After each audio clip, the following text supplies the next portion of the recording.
गुजरात प्रांत की औद्योगिक नगरी अहमदाबाद के इतिहास में प्रथम बार शारीरिक, मानसिक, आर्थिक, पारिवारिक, व्यापारिक सभी मनोकामनाओं को पूर्ण करने वाला महामंत्र णमोकार का विशाल जाप्यानुष्ठान पूज्य आचार्य श्री 108 वसुनंदी जी मुनिराज के आशीर्वाद से परम पूज्य मुनि श्री 108 सर्वानंद जी, जिनानंद जी, पुण्यानंद जी मुनिराज के सानिध्य में 26 फरवरी से 5 मार्च 2023 तक अहमदाबाद महानगर के सभी जैन मंदिरों में होने जा रहा है।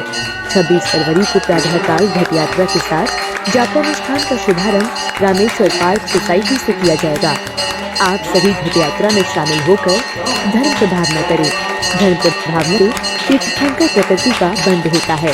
कार्यक्रम का प्रसारण श्रीवाणी यूट्यूब चैनल के माध्यम से जरूर देखें। निवेदक सकल दिगंबर जैन समाज, अहमदाबाद, गुजरात। आयोजक णमोकार जाप्यानुष्ठान समिति, अहमदाबाद। परम संरक्षक भाग्यमल जी बाबूजी कटारिया। अध्यक्ष अभय कुमार जी जैन, साबरमती। जन जैन बंटी, योगेश भाई शाह, लोकेश भाई ओडिया, भावेश कोठादार, महेश भाई।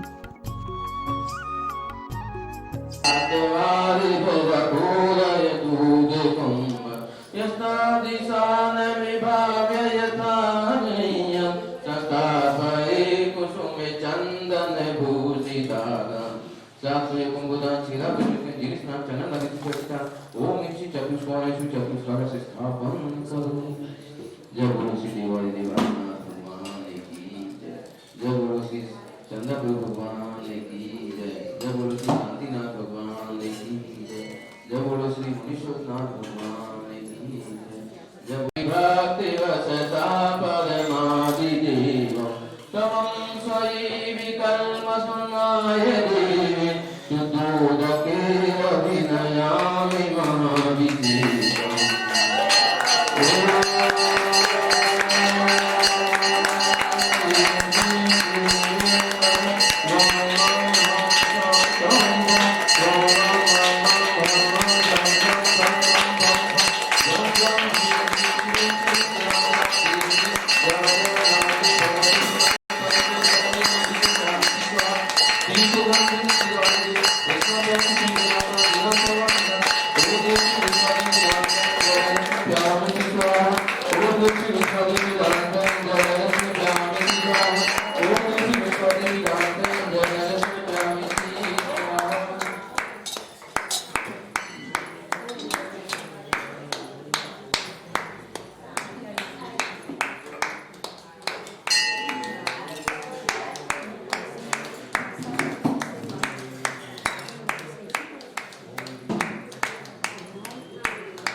आप रहोगे तो शांति धारा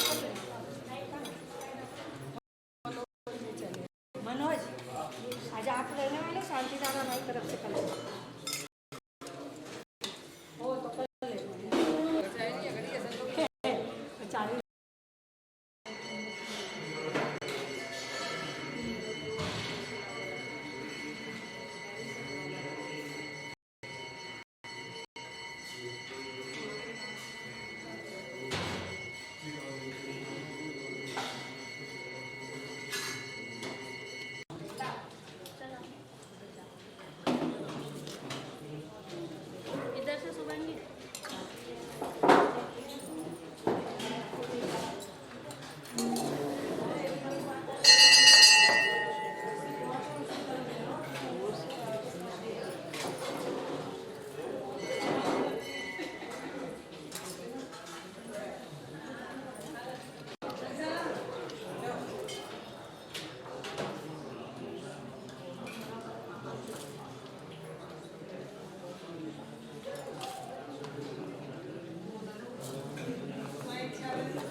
बीच में कोई भी ना आवे, माता बहनों के बीच में डबोर ले रही। कोई भी व्यक्ति काम पूरा प्रारंभ होने के बाद बीच में ना केवल बैठ जाओ। ओम नमः शिवाय।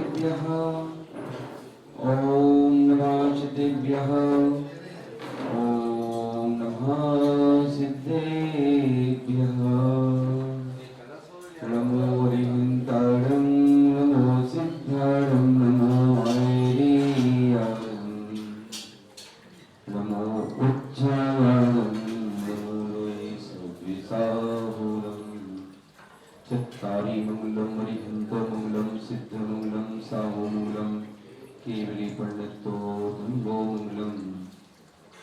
चत्तारि लोत्मा हरिहंतलोत्मा सिद्धलोत्मा साहुलोत्मा केवली पंडितो धम्मोलोत्मा। चत्तारि शरणं प्रवक्ष्यामि अरिहन्तो शरणं प्रवक्ष्यामि सिद्धो शरणं प्रवक्ष्यामि साहु शरणं प्रवक्ष्यामि केवली पंडितो धम्मो शरणं प्रवक्ष्यामि। ओम ह्रीं अनादिमूलमन्त्रभ्यो नमः। सर्वशान्तिं तुष्टिं प्रत्यन्तु कुरु कुरु। ओम नमो हरते भगवते प्रच्छिन्नाति दुष्कलमसादित्याः। श्री शान्तिनाथाय शान्तिकराय सर्वविघ्न प्रणाशनाय सर्वावर्तनाशनाय सर्वपरकृत क्षुद्रोद्भवनाशनाय सर्वच्छावनावर्तनाशनाय। ओम ह्रां ह्रीं ह्रूं ह्रौं ह्रः अस्यावस नमः। नमः।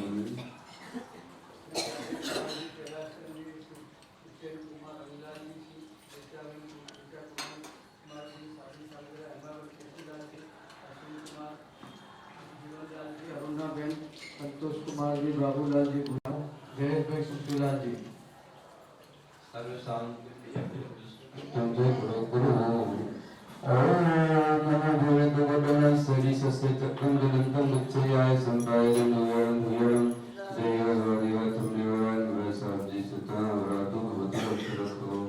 ओम ह्रों छों फट् मीटिंग घटे घटे पर विज्ञान स्फुटे स्फुटे चैतन्यं कुरु कुरु।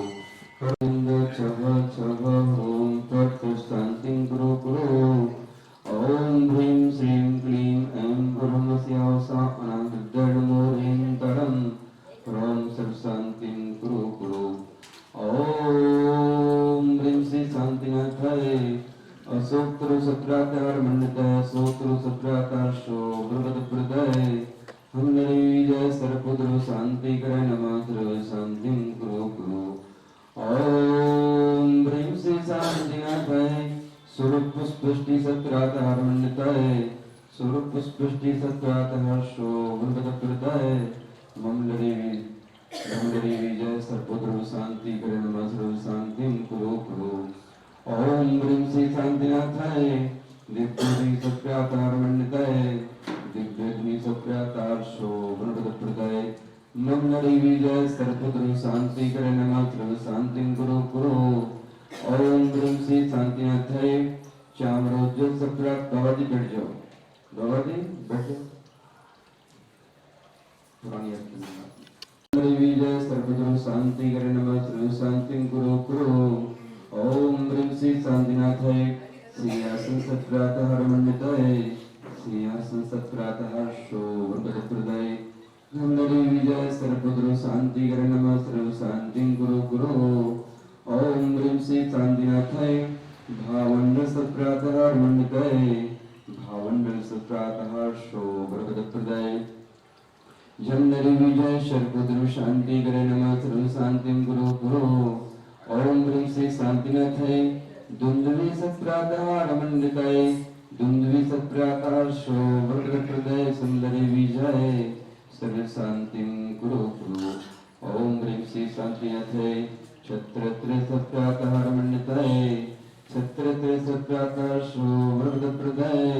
हम नरी विजय सर्वगुरु शांति गय नमः सर्व शांति गुरु गुरु ओम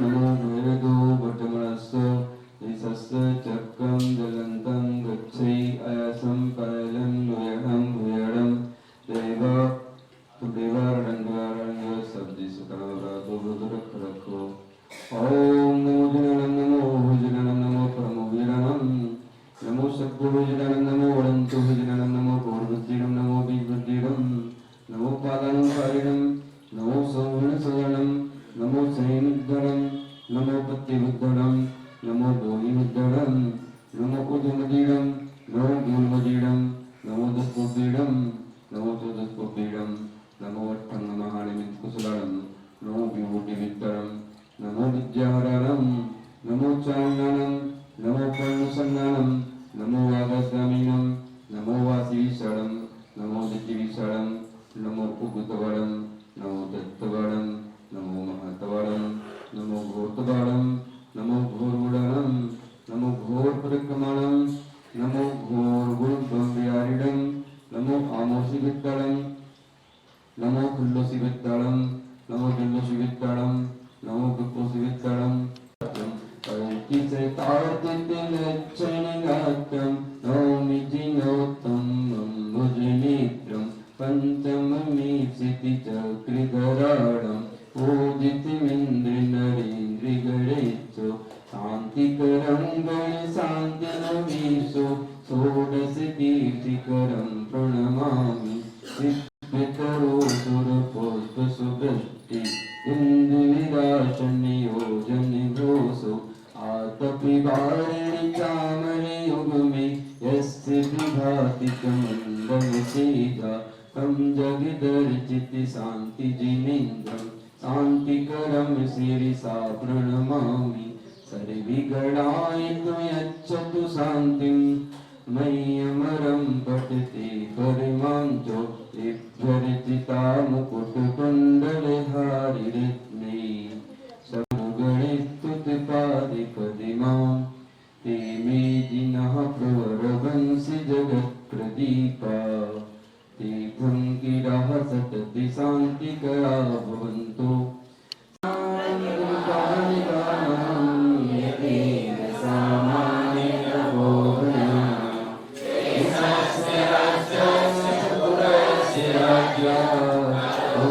शांति भगवान की शांति भगवान की शांति भगवान की शांतिनाथ भगवान की चिंतामणि पार्श्वनाथ भगवान की परम पूज्याचार्य भगवान विश्वानंदी मुनिराज की परम पूज्य गुरुदेवाचार्य भगवान कृष्णानंदी मुनिराज की महाराजों की पंच नमस्कार महामंत्र की परम पूज्य श्री सर्वानंद महाराज की सरस्वती प्रसुतो फलराजिते दिनकरे दिनराति महांते ओम शांति तदंती गंगा शांति धरांतरे अनर्थ प्राप्त राधांते स्वाहा चितान पुचारली एक दोषी कराए तेरी सुपार्चना देव से आपकी करो सदा दीजिए निवास मोक्ष बोलिए ओम भूल से सुंदरी पापना भवन की पाव देव ने मेरा कृतकाल अनुमना से उनकी गोदी प्राप्त हुई तो सबरम छात्र महत्व प्राप्त हुई और घर में शांति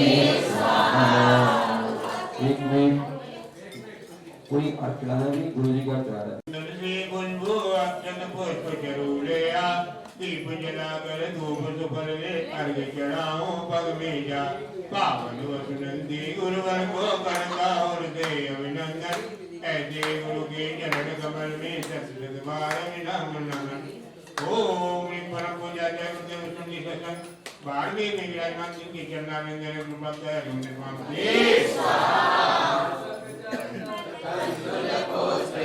सरस्वती प्रसुतो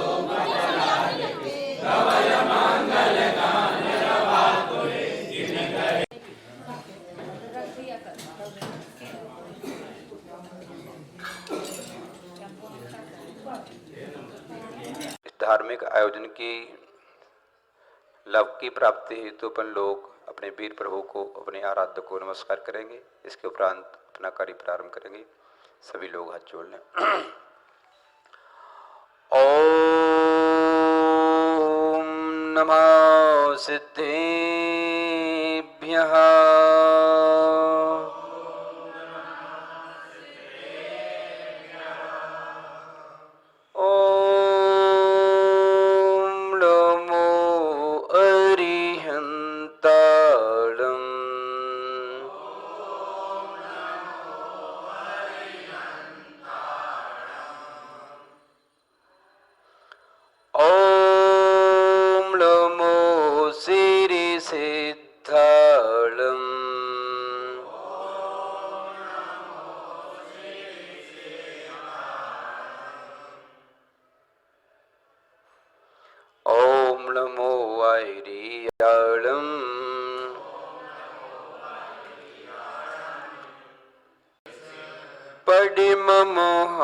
वै मंगलम।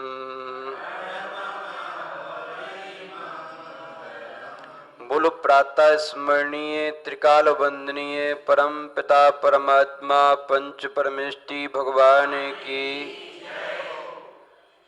विदेह क्षेत्र में विराजमान साक्षात 20 तीर्थंकर भगवान की, आदिम तीर्थंकर आदिम बाबा एक हज़ार आदिनाथ भगवान की, अंतिम तीर्थित भगवान महावीर स्वामी की, परम पूज्य आचार्य भगवान शांति सागर जी मुनिराज की, परम पूज्य गुरुदेव आचार्य भगवान वसुनंद जी मुनिराज की, 3 कम 9 करोड़ मुनि महाराजों की, पंच नमस्कार महामंत्र की।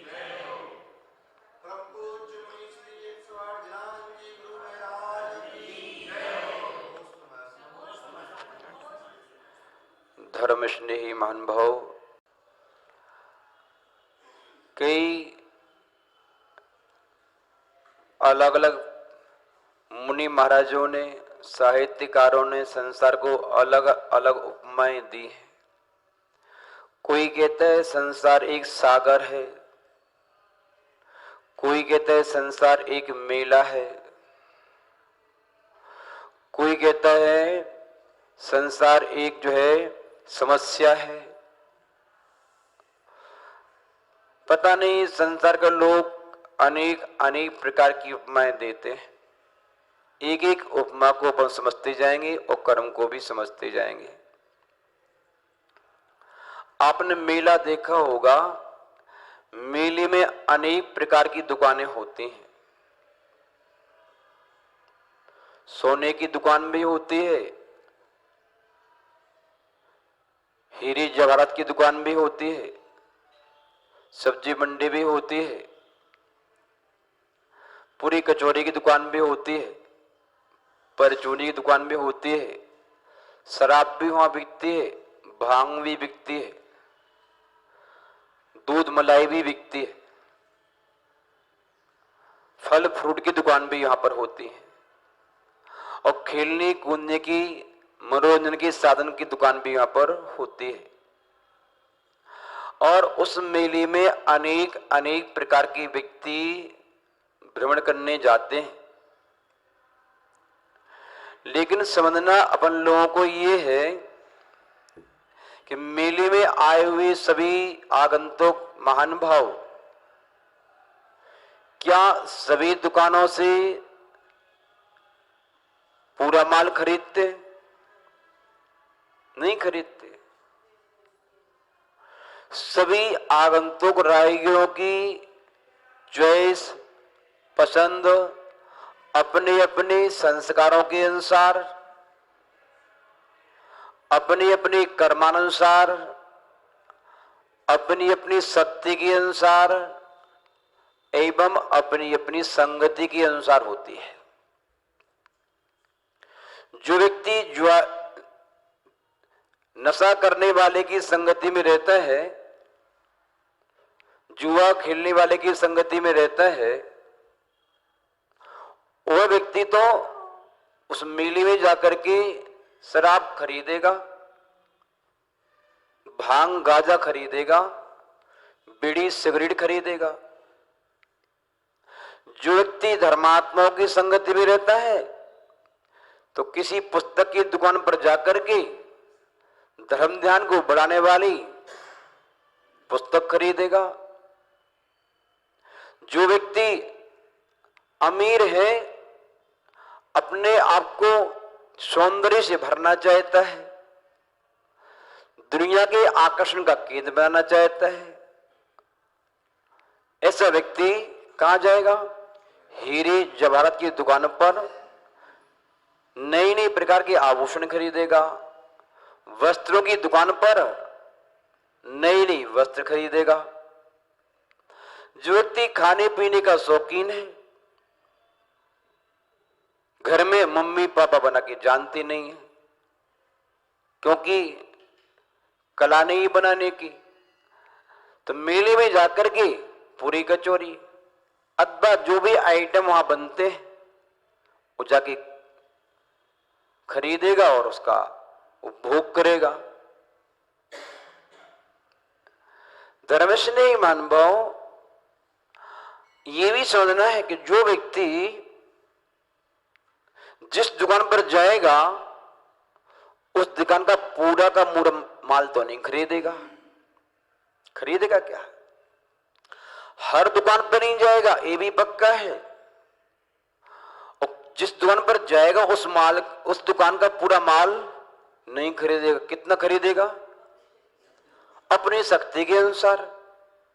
जितना पैसा होगा उतना ही तो मांगेगा। लाओ 100 ग्राम सोना चाहिए। जब उसकी पॉकेट में 5,000 रुपए हैं तो 5 लाख का सोना कैसे मांगेगा? शक्ति भी होना चाहिए और दृष्टि भी होना चाहिए। क्या खरीदना है, कौन सी वस्तु लाभदायक है, कौन सी हानिकारक है। धर्मस्नेही महानुभाव, और जो व्यक्ति जिन जिन वस्तुओं को खरीदता है उन्हीं वस्तुओं का उन्हें यथेष्ट लाभ होता है। जिसने बीड़ी सिगरेट तंबाकू शराब खरीदी है तो शरीर को खराब करेगा। जिसने पुस्तक खरीदी है, भगवान के किसी फोटो को खरीदा है, साधु महाराज की किसी चित्र को खरीदा है, सब्जी मंडी में जाकर के फल फ्रूट खरीदे हैं, तो अपनी अपनी वस्तु के अनुसार, अपनी अपनी भावनाओं के अनुसार, अपनी अपनी दृष्टि के अनुसार उस व्यक्ति को लाभ और हानियां होती हैं। जिसने तंबाकू खरीदी उसे लाभ होने वाला नहीं है, और जिसने धर्म के शास्त्र खरीदे हैं, फल फूल खरीदे, उसको हानि होने वाली। समझ में आ रहा है? ये तो उदाहरण है। अब ये समझना है अपन लोगों को, ये संसार मेला है। इस मेले में भी जैसे मेले में हर प्रकार की वस्तुएं बिकने आती हैं, ऐसे ही संसार में हर प्रकार की वस्तु है। आपके परिणाम को खराब करने वाली वस्तुएं भी हैं, आपके जीवन में पाप का अर्जन कराने वाली वस्तुएं भी हैं, आपके कसाई को बढ़ाने वाली वस्तुएं भी हैं, आपको दुर्गति में ले जाने वाले पाप का संचय कराने वाली वस्तुएं भी हैं। तो ध्यान रखना, यहां पर ऐसी वस्तुएं भी हैं, ऐसे निमित्त भी हैं जो आपके परिणाम को निर्बल बना दे, आपकी कसाई को मंद कर दे, आपके लिए पुण्य का संचय करा देवे, आपके जीवन में पाप का संबर करा देवे, और पूर्णबद्ध पाप कर्मों को क्षय करने में कारण वस्तुएं हैं, और पुण्य की वृद्धि कराने वाले भी वस्तुएं भी हैं। लेकिन ये हमारी बुद्धिमानी है, ये हमारा पुरुषार्थ है कि हम क्या खरीदने वाले हैं, किसके संपर्क में आने वाले हैं और किसके संपर्क में नहीं आते हैं अपन लोग। फिर आप ये भी कहेंगे महाराज जी आना तो चाहते हैं लेकिन नहीं आ पाते। जब चारित्र मोहिनी कर्म का तीव्र उदय होता है, चारित्र मोहिनी कर्म का काम है प्राणी की बुद्धि को विक्षिप्त करना। जैसे शराब क्या करती? शराब क्या करती? शराब प्राणी को बेहोश कर देती है, मूर्छित कर देती है। वह शराब पी करके सोच नहीं पाता कि मैं क्या हूं, मैं कौन हूं, मैं क्या कर रहा हूं, इसका परिणाम क्या होगा। कुछ भी बोलता रहता है, कुछ भी करता रहता है, और वह सोचता है मैं बहुत बढ़िया कर रहा हूं। नहीं सोचता।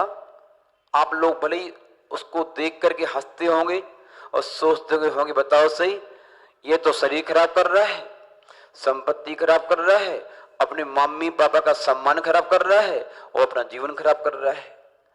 लेकिन वह सोचता है मैं जीवन का सर्वश्रेष्ठ आनंद लेने वाला हूं। कई लोग कहते हैं व्यंग्यात्मक शब्दों में, इस पृथ्वी का सबसे सुखी आदमी कौन? जो पी के पड़ा हो। बोलते नहीं लोग।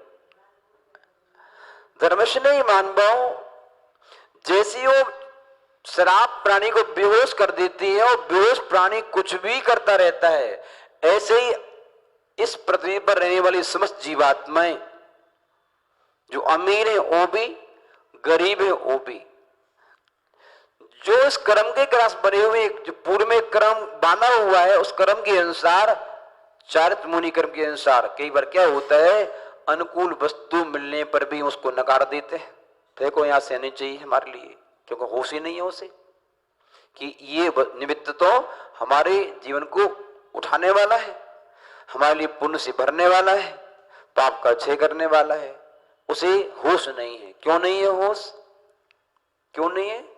क्योंकि चारित्र मोनी कर्म एक ऐसा कर्म है जो उदय में आता है तो प्राणी को बेहोश कर देता है। यदि चारित्र मोनी कर्म का उदय तीव्र है तो आग का प्रसार चलता नहीं है। यदि वो मंद है तो आप पुरुषार्थ पूर्वक अशुभ निमित्तों के बीच में भी अपने परिणामों को निर्मल बना सकते हो। और तीव्र उदय है यदि चारित्र मुनि कर्म का, तो शुभ निमित्त मिलने के बाद भी आप शुभ निमित्त का लाभ नहीं ले पाते, कोई सही शिक्षा दे फिर भी ग्रहण नहीं कर पाते। महान भाव, ये सारे के सारे कर्म जो द्रव्य कर्म देख रहे थे अपन लोग, ये दो प्रकार के होते हैं। कितने प्रकार के? कल अपन ने ही पढ़ा था, मेन बात पे आ जाए। द्रव्य कर्म, भाव कर्म। भाव कर्म के असंख्यात भेद हैं। जितने आपके भाव, जितने आपकी परिणाम, जितने आपकी मन की तरंगे, उतने आपके कर्म, भाव कर्म। जितने प्रकार की आपकी योगी तरंगे हैं, उतार चढ़ाव है, लहरें हैं, उतनी प्रकार का द्रव्य कर्म आपसे बनता है। वह मूल रूप से कितने प्रकार का है? 8 प्रकार का है। उन लिख लें आप। ज्ञानावरणी कर्म। कौन सा कर्म? जो आपके ज्ञान गुण को ढकता है। ज्ञानावरणी वो कर्म ही कह रहा है, आपकी आत्मा का जो ज्ञान गुण है उस पर आवरण डालने वाला है। विस्तार अभी बाद में करने वाले हैं। समझ में आया? दूसरा आपका दर्शनावरणी कर्म, जो आपकी आत्मा का गुण है।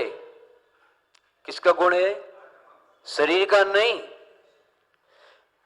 जो आपकी आत्मा का गुण है केवल दर्शन, अनंत दर्शन, दर्शन गुण पर आवरण डालने वाला गुण, दोष, जो कर्म है, ये कौन सा है? दर्शनावरणी कर्म। आप पूछो क्या होता है? हमारी आत्मा का स्वरूप जानना है। हमने कहा, हमें आप देख रहे हो, ये महाराज जी हैं, ये भगवान है, ये भोजन है, जो जान रहे हो आप, जानना कैसे हो रहा है? आपका ज्ञान से हो रहा है। कैसे हो रहा है? ज्ञान से हो रहा है। ये व्यक्ति नहीं जान रहा है। क्यों नहीं जान रहा है? ये व्यक्ति हमारा उपदेश जान रहा है, समझ रहा है, दिमाग में आ रहा है, याद है, उसको कल भी याद रहेगा। क्यों? उसका ज्ञान बहुत बढ़िया है भैया। क्या है? जब ज्ञानावरणी क्रम थोड़ा हल्का पड़ता है, नहीं आवरण हटता है, तो आपका ज्ञान का क्षोभसम बढ़ जाता है। एक बार सुनने से याद हो जाता है और बहुत समय तक याद रहता है। दुनिया की वस्तुएं थोड़े संकेत कोई कर दे तो कंप्यूटर माइंड आपका तुरंत कैच कर लेता है। क्यों कर लेता है? जिस आत्मा का ज्ञानावरणी क्रम ढीला पड़ा है, कमजोर पड़ा है, आवरण हटा है, तो हमारी आत्मा के अंदर ऑलरेडी शक्ति है केवल ज्ञान प्राप्त करने की, लेकिन पर्दा पड़ा रहने से हमारी आत्मा उस ज्ञान की योग्य नहीं हो पाती। जैसे जैसे पर्दा हटता है, जिस विक्रम ढीला पड़ता है, वैसे वैसे हमारी आत्मा के अंदर देखने की क्षमता आ जाती है। कैसे?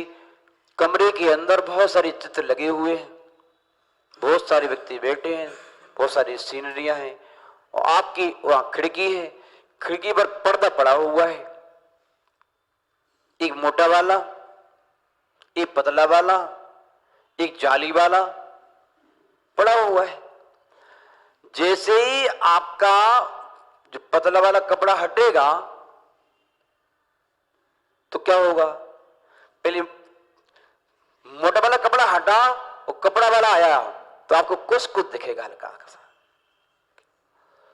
मोटा जाली वाला रह गया तो और बढ़िया दिखना प्रारंभ हो जाएगा, और मोटी जाली आ गई, बढ़िया दिखना प्रारंभ होगा।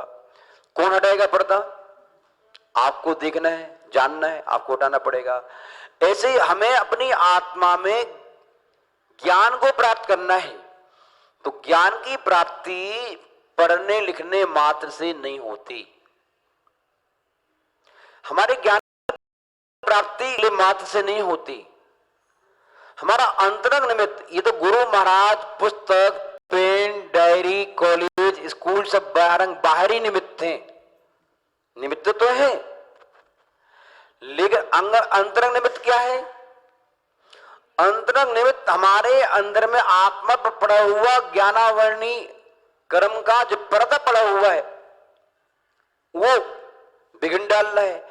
जब तक हम अंतरंग निमित्त, बाधक निमित्त जो हमारा है उसको नहीं हटाएंगे हम, तब तक बाहर का निमित्त काम।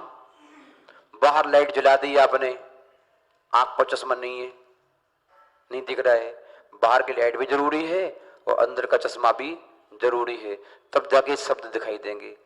समझ में आ रहे? ऐसे ही बाहर में गुरु भी जरूरी है, शास्त्र भी, पेन भी, कॉपी, कॉलेज, सब वस्तु जरूरी हैं, लेकिन वो कार्यकारी तभी है जब आपकी आत्मा पर पड़ा हुआ ज्ञान का गुण पर जो पर्दा पड़ा हुआ है उसको अलग ना हो, तब तक बात नहीं बनती। समझ में आ रहे अब? है कि नहीं? तो ये अदृश्य शक्तियां हैं जो आपको दिखाई नहीं देती। महाराज जी इतना याद करते हैं, इतना याद करते हैं, इतना याद करते हैं, महाराज जी दिन ना रात पढ़ते हैं, लेकिन याद ही नहीं होता। याद कर लेते हैं, भूल जाते हैं।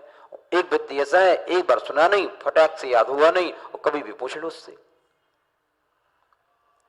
कल्पना करिए, ऐसे मुनराज होते हैं जो लाखों व्यक्ति एक साथ प्रश्न करें। कितने व्यक्ति? लाखों हमने बहुत कम कहे, असंख्यात व्यक्ति भी के लिए एक साथ प्रश्न कर रहे हैं, और उन मुनराज ने सुना और सबका अलग अलग उत्तर दे दिया उन्होंने। आपसे दो व्यक्ति प्रश्न, शांत रहो, अभी एक को सुनने दो। देखो ज्ञान और वर्णी कर्म का कितना क्षोभ।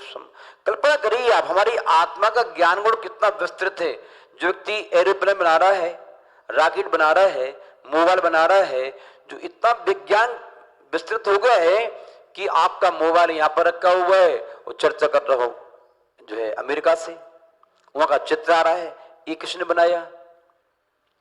ये ज्ञान कहां से आया? ये भौतिक ज्ञान है। जब पंचम काल के इंसान में इतना ज्ञान हो सकता है, तो कल्पना करिए आत्मा का ज्ञान जो जो जो प्रत्यक्ष ज्ञान है, सम्यक ज्ञान है, वो कितना विस्तृत होगा। समझ में आ रहे?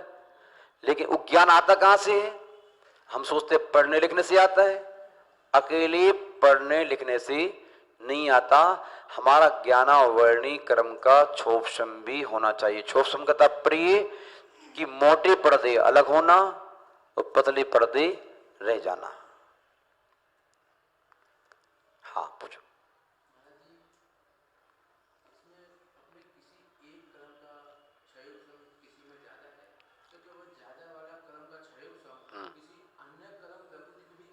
प्रभात करता है जी, करेगा। क्या होता है, एक कर्म दूसरे कर्म को प्रभावित तो करता है और मोहिनी कर्म तो सारे कर्मों को प्रभावित करता है। क्या? मोहिनी कर्म तो राजा है। क्या है? और राजा का प्रभाव सब पर पड़ता है। यदि हम आपसे कुछ कहें हमारा प्रभाव सब पर पड़ेगा, लेकिन जरूर नहीं आपका प्रभाव इन पर पड़े। है? कोई संघ का आचार्य है तो आचार्य के प्रभाव तो संघ के प्रत्येक शिष्य पर पड़ेगा ही पड़ेगा। लेकिन बहुत सारे शिष्य तो जरूर नहीं गुरु भाई का प्रभाव गुरु भाई पर पड़े। समझ में आ रहे? ऐसे ही मोहिनी कर्म राजा है, उसको उसको प्रभावित करता है। ऐसा भी है। और तो ठीक ठाक है, ये तो बात जाने दो। आप आपके घर में 4 भाई हैं, एक के कर्म का उदय आया उदय, और उसके कर्म ने सबको दुखी कर दिया। अपन ने ऐसा भी सुना होगा, एक पुण्यात्मा जीव आता है घर में संपन्नता बढ़ जाती है, एक पापात्मा आता है घर में संकट आ जाते हैं। उसका प्रभाव, जैसे मान दूसरी बात उदाहरण ले ले अपन लोग कि मोहल्ले में किसी एक के घर में आग लगी तो आजू बाजू के जो घर हैं क्या होगा, उनका प्रभाव पड़ेगा नहीं पड़ेगा? पड़ेगा। इसलिए तो कायम है कि हमें अपनी व्यवस्था के साथ साथ में पड़ोसी की व्यवस्था भी बना के रखना है। क्यों? यदि आपके मोहल्ले में कोई व्यक्ति आतंकी हो गया, जुआरी हो गया, शराबी हो गया, उद्दंडी हो गया, तो क्या होगा? आपकी बहन बेटियों को निकलना मुश्किल हो जाएगा, आपके लिए घर छोड़ के जाना मुश्किल हो जाएगा, नहीं हो जाएगा। इसलिए हमें अपने सुखी रहने के साथ साथ में सबको सुखी रखने का भाव रखना चाहिए, सबको सुखी रखने का प्रयास करना चाहिए। सभी सुखी रहेंगे तो आप भी सुखी रहोगे। यदि वो दुखी है तो एक दुखी प्राणी सबको दुखी करता है, सुखी प्राणी किसी को दुखी नहीं करता, दुखी प्राणी किसी को सुखी नहीं करता। आप कहेंगे महाराज जी हम तो होते हैं, कैसे होते हैं? जब तक मोहल्ले वाला दुखी न हो तब तक हमें आनंद नहीं आता। ऐसा ही है? मोहल्ले वाला का एक्सीडेंट हो जाए, मोहल्ले वाले को कैंसर हो जाए, हमें बड़ा खुशी होती है। हाँ ऐसा ही है। जिसे बोलते हैं रौद्र ध्यान, क्या बोलते हो? रौद्र ध्यान किसे कहते हैं? आपने पढ़ा होगा, धर्म ध्यान, शुक्ल ध्यान, आद्र ध्यान, रौद्र ध्यान। ये ध्यान के बारे में बताएंगे आपको, समय आने पर नोट करके लिखना, भूल ले जाए, प्रश्न कर लेना, हमारा ध्यान के बारे में जानना है हमारे लिए। तो ये रौद्र ध्यान है। सामने वाले के दुख को देख करके जो आपको खुशी आ रही है, आनंद आ रहा है, ये आपका सुख नहीं है, ये आपका दुख ही है। क्या है? और ये आपका जो सुख है, कसाई जन सुख, ये आपको नियम से दुर्गति का बंद कराने वाला है, दुर्गति में ले जाने वाला है। इसे रौद्र ध्यान कहते हैं। धर्मेश नहीं महानुभाव, विशेष विषयांतर जा रहे है। तो जो है पहले दिखा था मन ने ज्ञानावर्णी कर्म, समझ में आया? दर्शनावर्णी कर्म। तीसरा है आपका जो है अंतराय कर्म। कौन सा कर्म?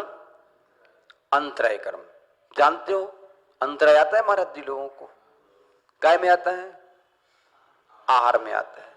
तो ध्यान रखना, अंतराय आहार में भी आता है, अंतराय पढ़ाई में भी आता है, अंतराय व्यापार में भी आता है, अंतराय यात्रा में भी आता है, अंतराय दीक्षा लेने में आता है, शिक्षा लेने में आता है, लेने में भी आता है और देने में भी आता है। क्या? खाने पीने में भी आता है, वस्तु को भोग में भी आता है। अंतराय कर्म 5 प्रकार के हैं। ज्ञान अंतराय बताएंगे अभी मत लिखो, सबके उपभेद भी आगे पढ़ने वाले हैं, बताएंगे, आगे सारा विस्तार करने वाले हैं भी। तो अंतराय समझे, आप भी चाहते होंगे कि भगवान विघ्न ना आवे। महाराज जी विघ्न बहुत आते हैं, महाराज जी विघ्न बहुत आते हैं। कुछ पूछ रहे हैं आप भैया जी, पूछ रहे हैं कुछ नहीं? हाँ, समझ में आ रहे? अंतराय कर्म। अब ध्यान रखना, हम चाहते हो तो विघ्न नहीं आवे, लेकिन आपके चाहने से बात बनेगी क्या? नहीं बनेगी। क्यों नहीं बनेगी? क्योंकि वो आ रहा है विघ्न करने वाला, जो बांधा था आपने, कैसे बनता है ये बताएंगे भी। इन कर्मों का आश्रय कैसे होता है ये बताने वाले। कितने कर्म हो गए? 3। चौथा कर्म है मोहिनी कर्म। कौन सा कर्म? मोहिनी कर्म के भी मुख्य रूप से 2 भेद होते हैं और विस्तार रूप से जो है 28 भेद होते हैं। आगे आपको लिखाने वाले हैं। समानता भी मुख्य रूप से लिखते जाएं, बाद में उत्तर प्रकृति लिखाने वाले हैं। मोहिनी कर्म का काम क्या है? मोहिनी कर्म का काम क्या है? जो काम शराब का है वही काम मोहिनी कर्म का है। जो काम शराब का है, शराब का काम क्या है बताया अभी? प्राणी को मूर्छित तो कर देना। जब तक वो अंदर में है, लोग बोलते कई बार, हम जानते तुम नहीं बोल रहे हो, तुम्हारी शराब बोल रही है। कौन बोल रही है? तुम्हारी शराब बोल रही है। ऐसे कई बार हम भी सोचते हैं कि ये शराब नहीं कर रहा है, इनका मोह ही करा रहा है, लेकिन है खतरनाक। जैसे शराब पी करके प्राणी नालियों में पड़ा होता है, ऐसे ही मोही का नशा प्राणी को नरक की नालियों में, त्रिजगति की नालियों में, दुर्गति की नालियों में डाल देता है। हीन, दीन, गरीब, अपंग, बड़े बड़े संकटों का शिकार बना देता है। ये कौन? ये आपका मोहिनी कर्म। यदि ये साधु न जगावे तो इसकी चपेट में आकर के आप बड़े बड़े पाप कर लेते हो, और पाप का प्रभाव जब आता है तो हमें बहुत संकटों का सामना करना पड़ता है। यही तो है, ये मोहिनी कर्म की चपेट में तो है ही। सारी गड़े पास में है, किसी को मुनि महाराज आए समझा रहे हैं, जाप करा रहे हैं, लेकिन नहीं करना। ये क्रोध की बात नहीं, ये करुणा की बात है। 4 कर्म हो गए। ये 4 कर्म इन्हें बोलते हैं घातीय कर्म। क्या बोलते हैं? ये हमारे आत्मा के आत्मीय गुणों का घात करने वाले हैं, अनुजीवी गुणों का घात करने वाले हैं। जो हमारे के आत्मा के अनुजीवी हैं, साथ में रहते हैं। अनुजीवी का तात्पर्य मिले जुले हैं, उनका घात करते हैं। ये नियम से पाप प्रकृति ही है। ये 4 कर्म, ये पुण्य रूप नहीं है। बताओ, आपके ज्ञान पर आवरण जो पड़ा, पुण्य से क्या पाप से? पाप से। दर्शन पर आवरण पड़ा, पाप से। आपके लिए मूर्छित किया गया, पाप से। आपका अंतराय आया, पाप से। तो ये 4 कर्म नियम से आपके कैसे हैं? पाप कर्म ही हैं। ठीक है। अब 4 कर्म और देख लें, उनके उत्तर भी बाद में देखेंगे अपन।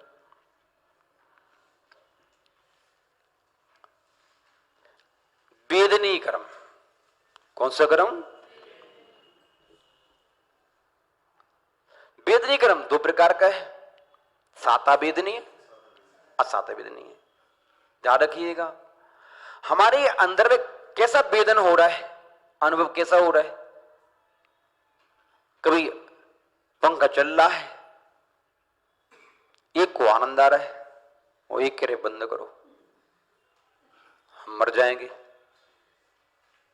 बताओ, एक ही पंखा एक को सुखी कर रहा है, एक को दुखी कर रहा है। एक व्यक्ति को एक 500 ग्राम का दूध का गिलास दिया जा रहा है, मिश्री पड़ा, केसर पड़ा, बढ़िया फेंट करके एक को पी करके आनंद आ रहा है, एक को देख के उल्टी आ रही है। दूध खराब है, ये व्यक्ति खराब है। दूध खराब नहीं है, उसका जो कर्म का उदय है असाता वेदनीय का, और असाता वेदनीय क्रम उस वस्तु से उसे असाता पैदा करा रहा है।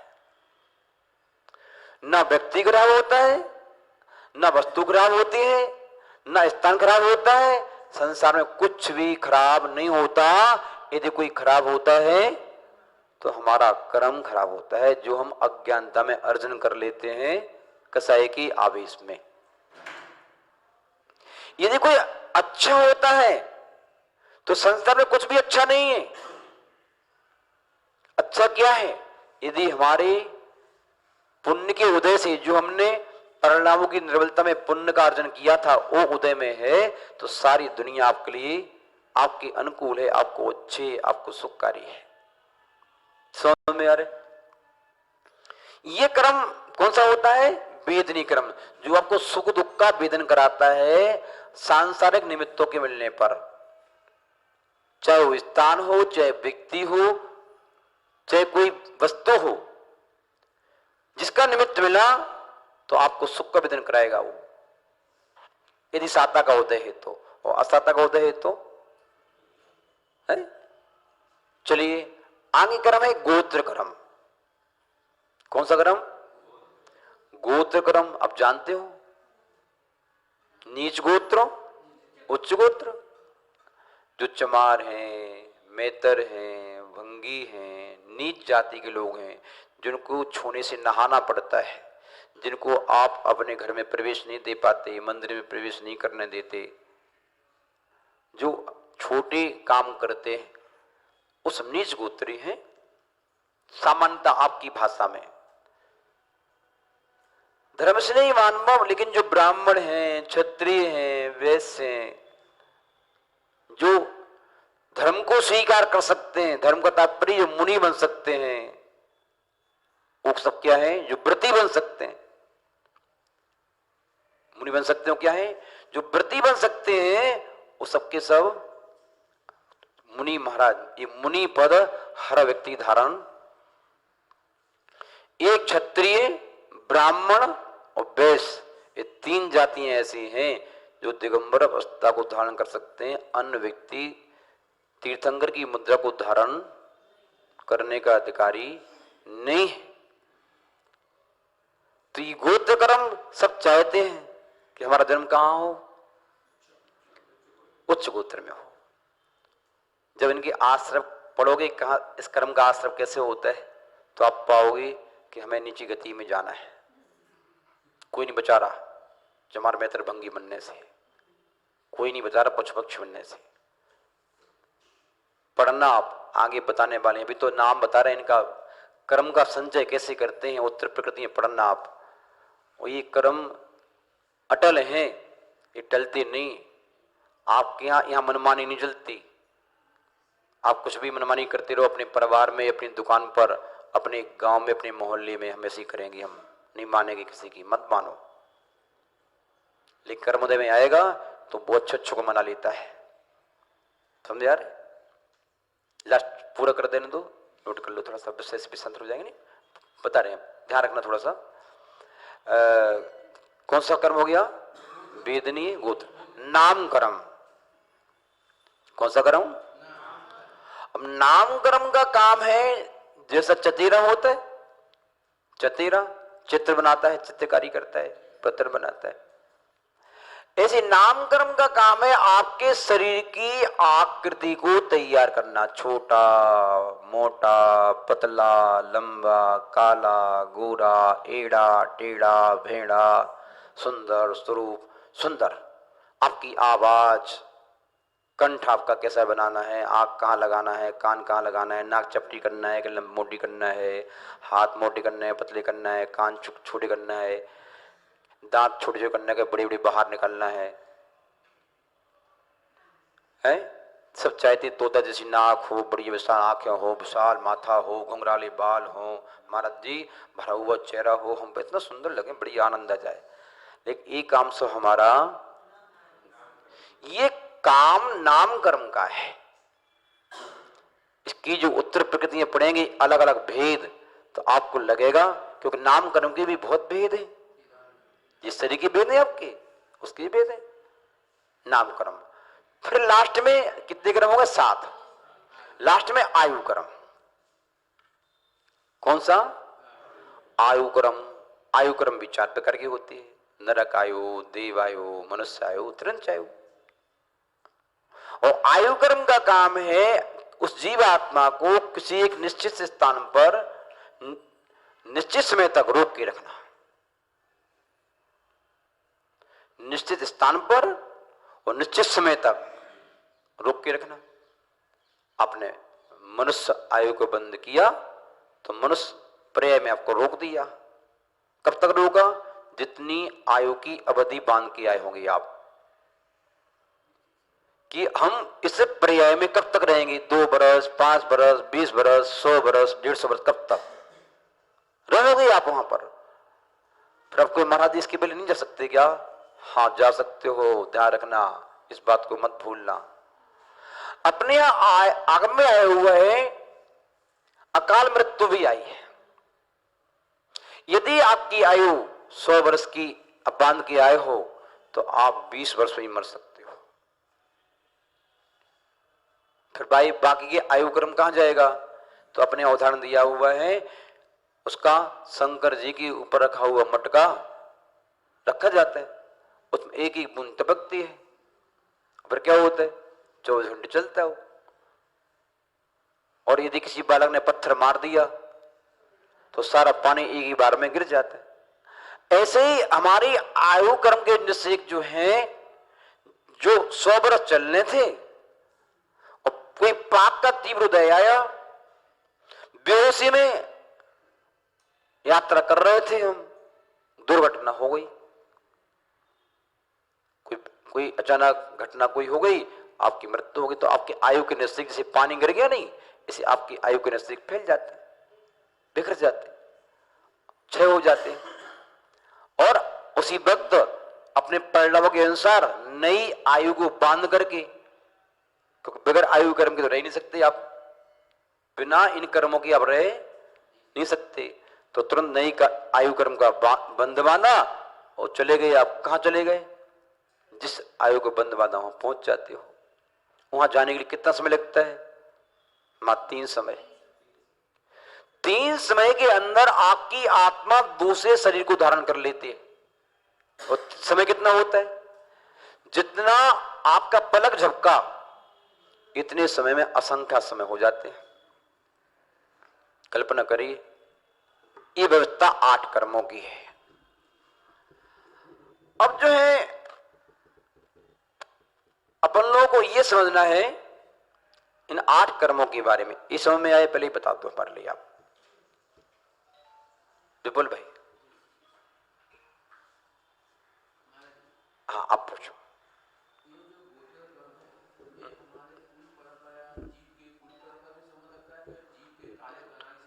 द्वारा से बोला, समझ नहीं पाए।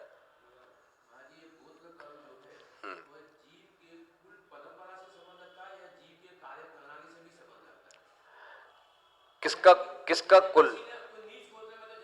हाँ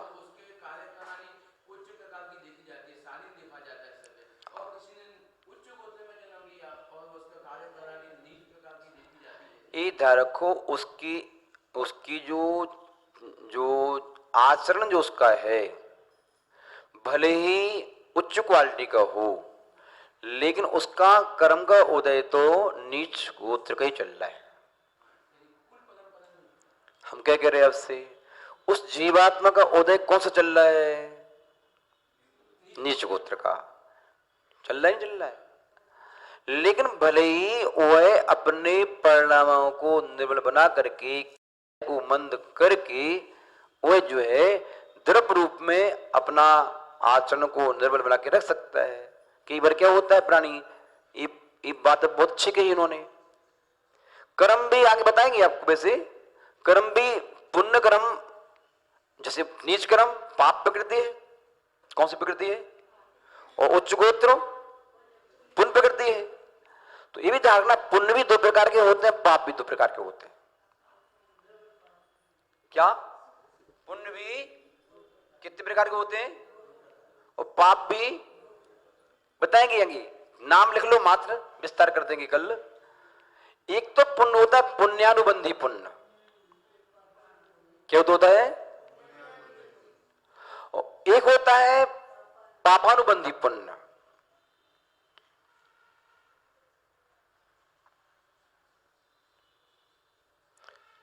दूसरा पाप भी दो प्रकार का होता है, एक पापानुबंधी पाप, एक पुण्यानुबंधी पाप।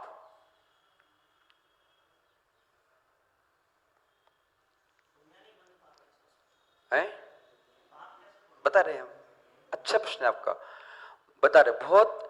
हम लोग को बड़े शांति से समझना भी है, जिसका भी जो प्रश्न उठे तो जितना हम जानते हैं छोटा मोटा गुरुजी ने सिखाया है थोड़ा बहुत, तो बताने का भाव रखेंगे हम। आप जिस भैया के कहना था अभी कि नीच गोत्र में जन्म लिया उसने, मंदिर नहीं जा पा रहा बेचारा, अभिषेक नहीं कर सकता, पूजा नहीं कर पा रहा है, मुनिराज को आहार नहीं दे पा रहा है, दे पा रहा है क्या, दे नहीं सकता, पाबंदियां हैं। लेकिन इतना नहीं करने के बाद भी वह क्या कर रहा है, डेली जाप करता है, कोई रोक सकता है क्या।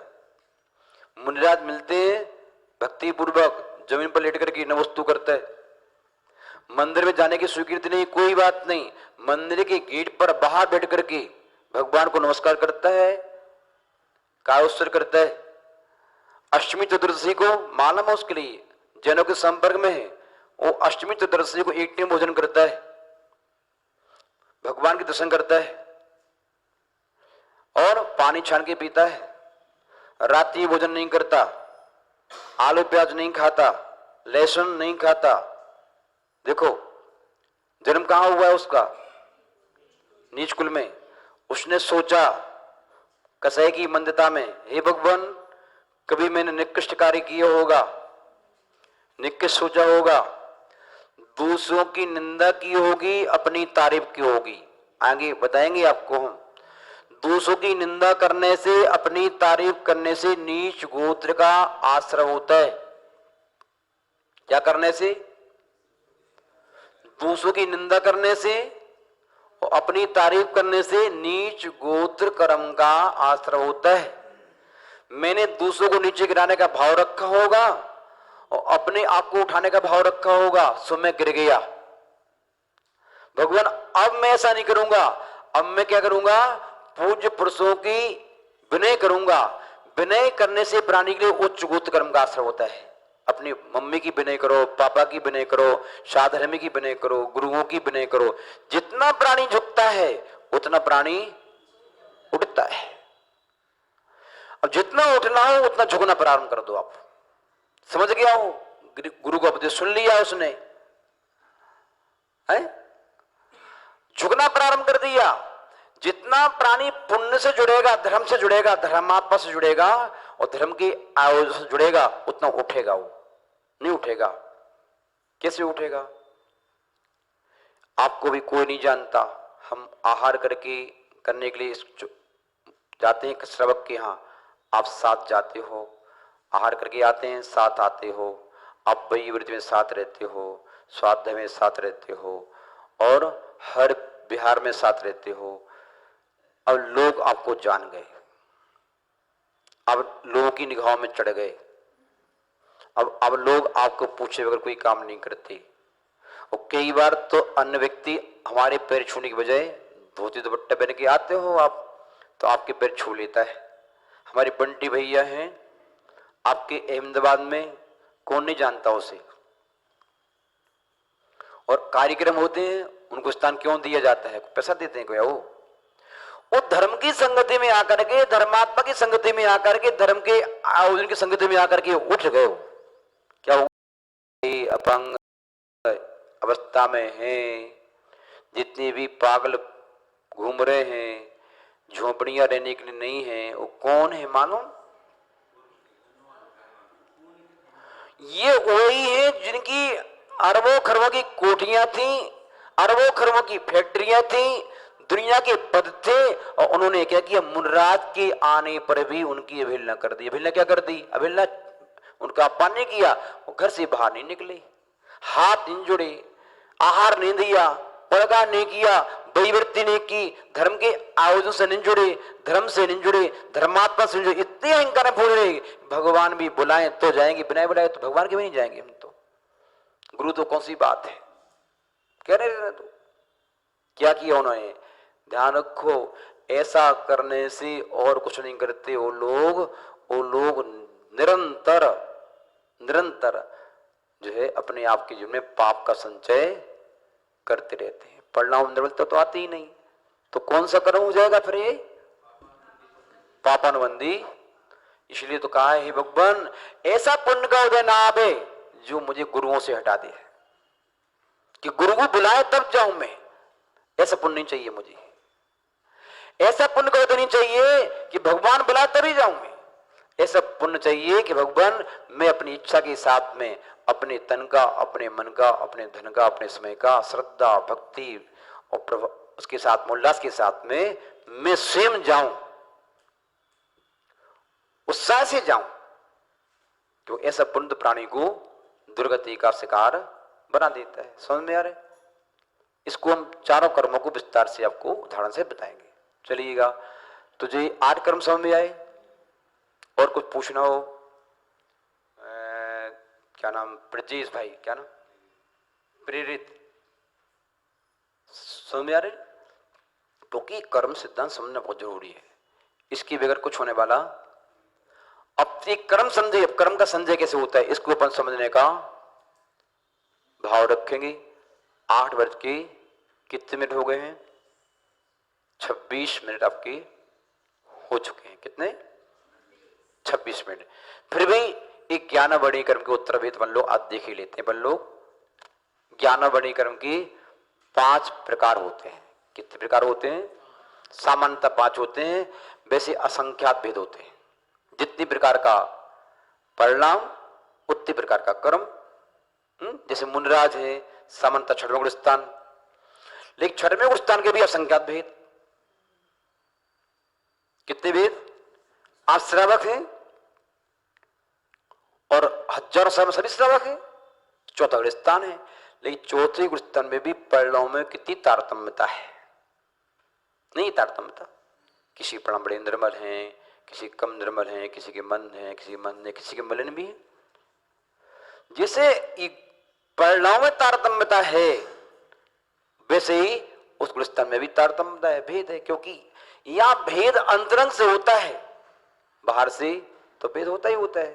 तो पहला कर्म है मति ज्ञानावरण कर्म।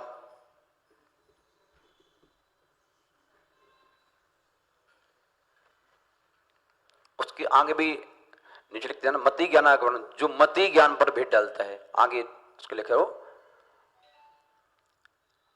लाइन मार्कर के बीच में मति ज्ञानावरण कर्म हो गया, तो आगे लिखो मति ज्ञान का भेद है। मति ज्ञान पर मति ज्ञानावरण कर्म, जो मति ज्ञान पर आवरण डाले, जो मति ज्ञान पर आवरण डाले वो मति ज्ञानावरण कर्म।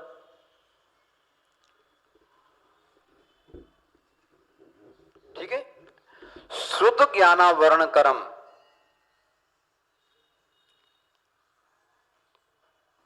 श्रुत ज्ञानावरण कर्म किसे कहते हैं? तो आगे लिख सकते हो, जो श्रुत ज्ञान पर आवरण डाले वो श्रुत ज्ञानावरण कर्म।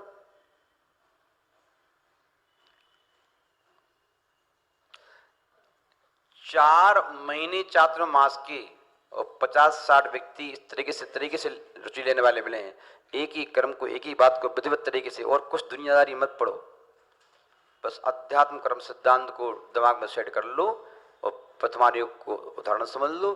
फिर आपके लिए कोई भटका दुनिया की संपत्ति आपके चरण डाल दी जाए तो आपको नहीं भैया इसको अलग करो, कर्म आ जाएगा तो संपत्ति विपत्ति बन जाएगी हमारी, हमें चाहिए। दूसरा, तीसरा अवध ज्ञानावरण कर्म।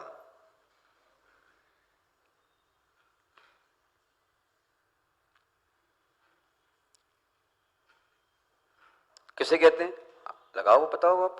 जो अवधि ज्ञान पर आवरण डाले उसे अवधि ज्ञानावरण क्रम कहते हैं।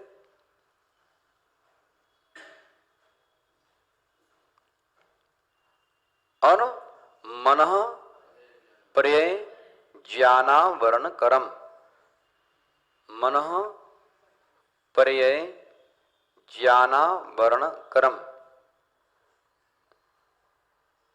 जो मनः पर्यय ज्ञान पर आवरण डाले उसे मनः पर्यय ज्ञानावरण क्रम कहते हैं।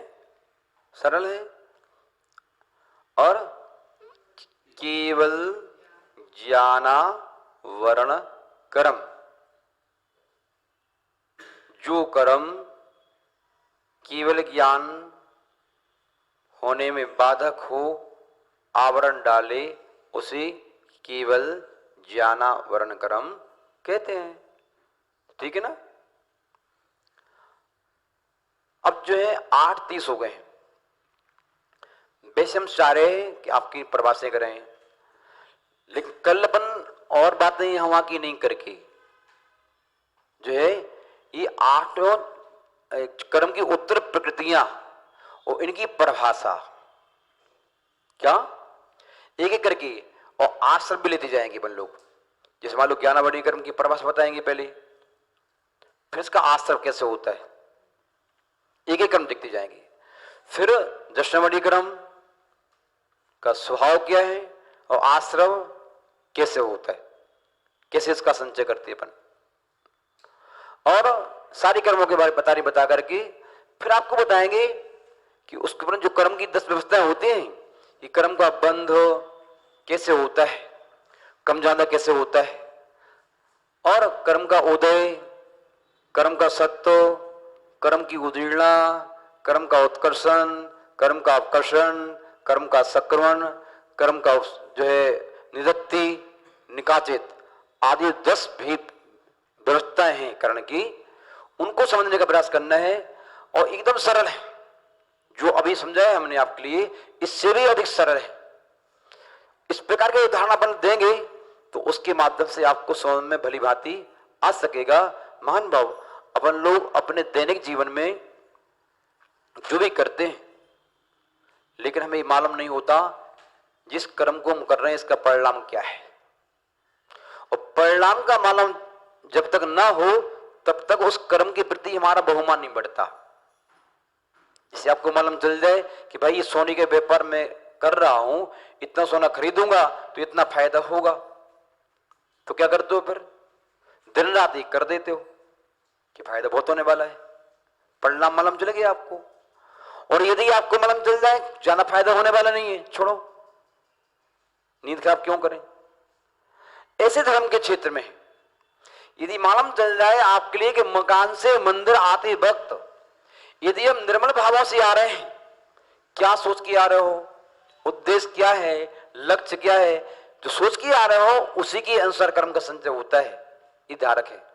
मात्र अपन लोग क्रियाएं तो बहुत करते हैं, मंदिर भी आते हैं, पूजा भी करते हैं, जाप भी करते हैं, दान भी देते हैं, सब कुछ करते हैं, लेकिन क्या करते हैं, किस भाव से करते हैं, उसमें परिणामों की परिणति कैसी होती है, और करने के बाद भी क्या करते हैं। देखो कई बार प्राणी सुख कर्म तो कर लेता है, मंदिर बनवा दिया, फिर कहता रहता है महाराज जी ये मंदिर हमने बनवाया था, महाराज जी मंदिर हमने बनवाया था, महाराज जी मंदिर हमने बनवाया था, महाराज जी मंदिर हमने बनवाया था।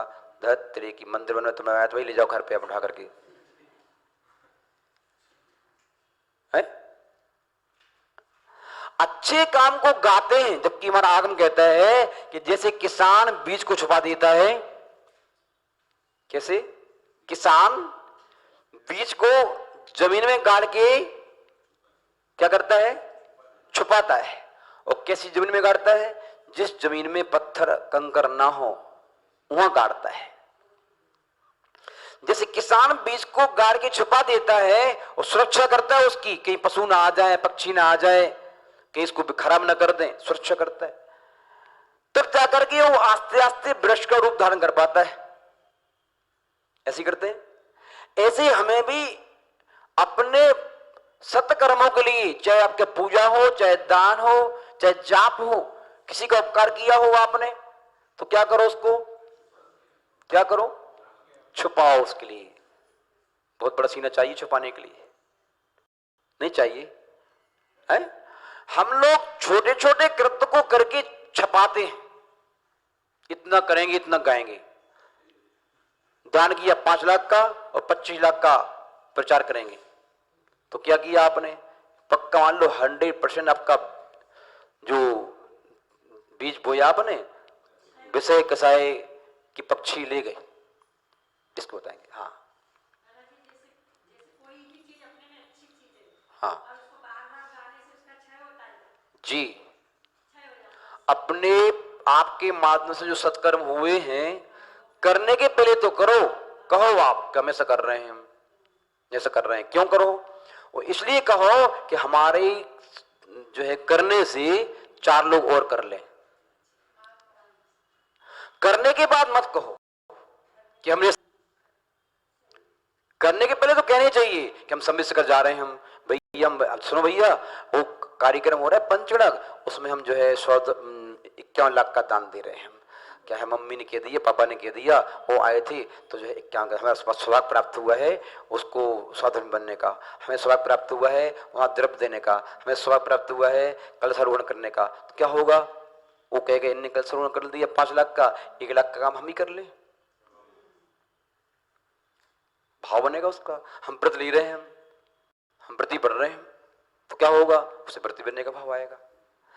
सत्कर्म करने के पहले तो कहो, और इस भाव से कहो कि हमारे सुनकर के ये भी कर ले, हमारा साथी कोई बन जाए इस सत्कर्म में, अपना साथी बना। जो आना था प्रारंभ में आना था आहार के, वो आधा आहार करके आएगा। फिर सबका काम एक साथ चलता है, सबका काम एक साथ चलता है। केवल ज्ञान का तो बाद में हटेगा, उसको तो बात की बात है, वो तो सूक्ष्म है। वो तो पहले मोटी मोटी पर्दे हटेंगे, वो तभी तो हटेगा। वो उस ज्ञान तक पहुंचने के लिए एक ज्ञान की तो हटाना पड़ेंगे आपको। पहले धीमे धीमे हटेगा, नहीं हटेगा। पहले मोटा कर पर्दा हटाए बगैर कैसे होगा? फिर धीमे धीमे आपके मोटे पर्दे हटा चुके आप, तभी तो समझ पा रहे हो। नहीं होते तो पागल बने बैठे होते। तो थोड़ा बहुत समझ पा रहे हो, वो पर्दा हटा है। धीमे धीमे क्या घटता कैसा है? तो कल आज के बारे में समझोगे आप तो बहुत अच्छा समझ में आएगा आपके लिए। अपन इस काम को ही विराम देते हैं। आज अपन ने बहुत समय ले लिया। जिन वाणी के ज्ञान से सूझे लोग का लोग, सो वाणी मस्त सदा दे।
धोक लगे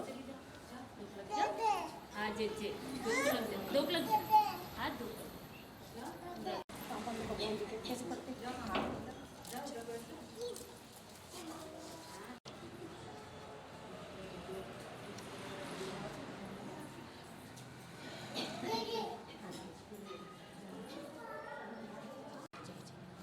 कैसे करते हैं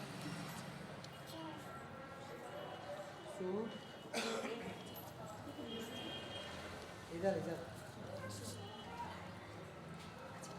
फोटो काढ रे पण कैसे फोटो जीजे करो जय जय करा तुला जय जय जय जी मंदिर